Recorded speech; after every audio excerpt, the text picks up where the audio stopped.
बीवी को शादी के चंद साल बाद ख्याल आया कि अगर वो अपने शौहर को छोड़कर चली जाए तो मेरा शौहर क्या महसूस करेगा।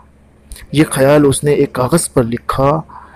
अब मैं तुम्हारे साथ नहीं रह सकती, मैं तुम्हारे साथ बोर हो गई हूँ, मैं हमेशा के लिए घर छोड़कर जा रही हूँ।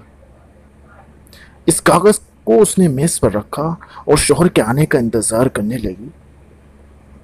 जब शौहर घर के आने का वक्त हुआ तो उसके रद्द अमल को देखने के लिए वो बेड के नीचे छुप गई।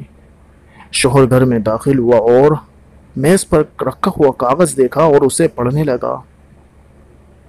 कुछ देर खामोश रहने के बाद उसने उसी कागज़ पर कुछ लिखा और खुशी से झूमने लगा।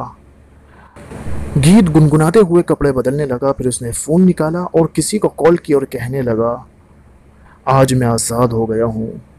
शायद मेरी बीवी को समझ आ गई कि वो मेरे लायक थी नहीं।